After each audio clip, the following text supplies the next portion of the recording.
Eu quero usar uma expressão lá da tua terra. Nós somos advogados, o senhor é advogado, eu sou advogado. E quando esses cientistas falam da tecnologia da informação, nós ficamos mais perdidos que Cusco em procissão. Essa é uma frase muito dita lá. Pois é. Acontece que o nosso povo vem sendo enganado por essa máquina, essa arapuca, porque sempre que olhamos para o problema, tentamos enxergá-lo através da tecnologia.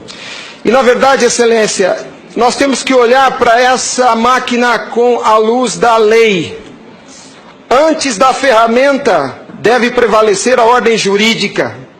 A ferramenta deve servir a ordem jurídica e não o inverso, Excelência. Nós estamos vivendo uma inversão, onde a ordem jurídica é posta de joelhos diante da ferramenta.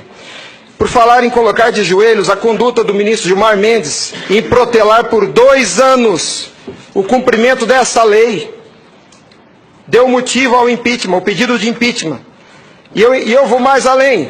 Me parece que, na verdade, a conduta dele configura o crime de prevaricação, porque se omitir na obrigação do ofício é prevaricação. O que está acontecendo aqui, Excelência? Um dos pilares da República está sendo quebrado.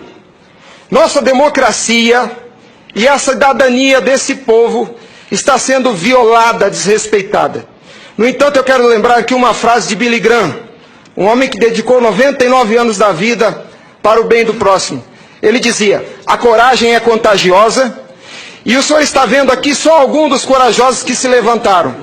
Há uma onda gigantesca sendo levantada nesse país, um tsunami que vem em direção a Brasília. Os cidadãos estão indignados. O Tribunal Superior Eleitoral não pode recusar o cumprimento à lei. Se fosse uma ordem judicial, o senhor, Excelência, não teria o direito de cumpri-la parceladamente. É uma lei, não tem vício de forma, nem de iniciativa, nem de conteúdo. Vou ao ponto. Fala-se muito da máquina, eu quero falar do ato jurídico. O senhor, como advogado, entende bem desse assunto. Somente o exercício do voto é secreto para garantir ao cidadão a liberdade de escolha. O ato seguinte, porque o processo eleitoral é feito de etapas, o ato seguinte é um ato administrativo. A contagem de um voto é um ato administrativo e se submete a um requisito de validade sob pena de ser nulo, que é o princípio da publicidade. Qualquer ato administrativo deve ser público. Entenda, Excelência, nós queremos auditar o fato jurídico, não é a máquina. Não nos interessa o software nem a máquina, nem antes nem depois. Nós queremos auditar o fato, que por natureza é um evento. O evento se perde, por isso a necessidade de dar corpo físico ao fato da contagem do voto, para que se conheça, para que se cumpra o princípio da publicidade, porque a publicidade é erga omnes, é para todos os cidadãos, não é só para o eleitor que olha no visor. Essa contagem do voto deve ser feita para que todos os cidadãos tenham a oportunidade de fiscalizá-la. E não é a contagem de milhões de votos, é a contagem de um voto, de cada voto é um ato administrativo. E será nulo se não for público. Há vários princípios constitucionais que vêm sendo quebrados desde que essa arapuca foi inventada lá em 97. A cidadania, a publicidade, a moralidade, a legalidade e a própria república. Porque nós, cidadãos, não temos sido respeitados na nossa escolha. Nossa escolha só será respeitada se ela for retratada no corpo físico da impressão para cumprir o princípio da publicidade. O voto, o exercício do voto é secreto, mas a contagem deve ser pública. E qual que é a artimanha da urna? Ela estende o segredo do exercício até a última etapa. E o sagrado BU, eu vou usar uma expressão de alguém, eu não lembro quem é o proprietário dessa frase. A seita do santo byte tem no altar o BU. O BU não prova nada, Excelência. Quando o BU é imprimido, já houve a contagem dos votos em segredo. A fraude já aconteceu, porque cada voto contado deve ser público. O BU informa ao senhor, Excelência, o total.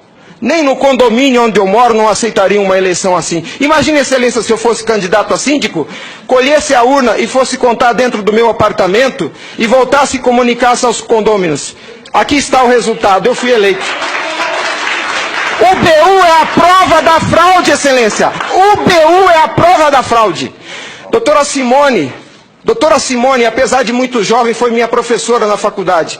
Ela é talvez a cabeça mais qualificada nesse Senado para rezar esse discurso, para dizer o que é um ato administrativo. Gostaria que ela estivesse aqui. O que acontece?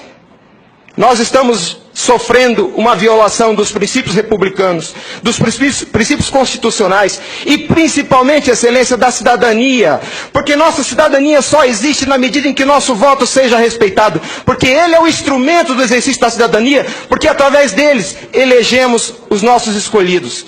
E a nossa eleição, a nossa escolha tem sido apurada em segredo, e o fato se perde. Por isso que os adeptos da seita do Santo Bart dizem que nunca há fraude. Porque quando se procurar o fato dentro da máquina, ele já não está mais lá, ele está no BU. E o BU só tem o total da contagem dos votos, excelência. Nós precisamos olhar para esse problema sobre a ótica da lei. Sobre a ótica da lei. Nós não podemos continuar aceitando esse engodo. E a lei que os senhores votaram, com uma representação maciça da outorga popular, só os senhores têm legitimidade para representar o povo brasileiro. Só os senhores. Os ministros da Justiça não têm essa legitimidade. Eles estão usurpando dos senhores as suas competências. Eles estão colocando esse Congresso Nacional de joelhos, porque estão se recusando a cumprir a lei. Eles estão, excelência, eles estão cometendo abuso de autoridade. Abuso. Porque essa lei que os senhores votaram com 71% do Congresso Nacional, a derrubada do veto teve um peso de outorga popular maior do que as emendas à Constituição. 71% do Congresso Nacional disse, em nome do povo, será impresso o voto. E a lei, excelência, não tem discricionariedade. A lei não permite fracionamento. Fracionar o cumprimento da lei é um abuso, é uma violação, é uma teratologia. Não há possibilidade de se fracionar o cumprimento da lei. Imagine o senhor, se o senhor fosse sujeito passivo de uma ordem de Gilmar Mendes, se ele aceitaria ouvir do senhor o seguinte: ministro, eu vou cumprir sua ordem, um pouquinho a cada ano. Até 2050, Gilmar Mendes, eu termino de cumprir a sua ordem. Imagina que ele aceitasse isso do senhor. A lei não tem discricionariedade.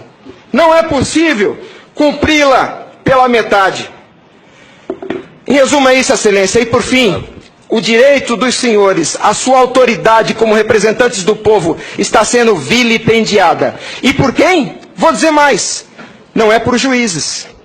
Os ministros, quando sentam na cadeira do Tribunal Superior Eleitoral para administrar esse serviço público, que é a eleição é um serviço público, não é jurisdição, não é um ato jurisdicional. Quando eles lá, sentados em seus gabinetes, estão administrando o processo eleitoral, são administradores sujeitos aos princípios constitucionais, como qualquer agente do Executivo.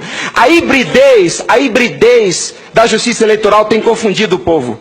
Mas a competência se dá, a função se dá em razão do cargo, não do indivíduo. Quando eles estão se desincumbindo do processo eleitoral, estão executando ato administrativo, não são juízes. E vejam o absurdo, excelência, um administrador público que por acaso usa toga, se arvoca o poder de desrespeitar a lei que os senhores votaram. Nossa república está à beira do abismo.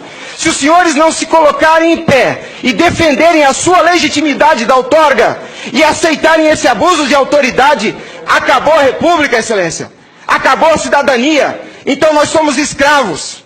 Nós seremos escravos se a nossa escolha e a lei que os senhores votaram não for respeitada. Obrigado.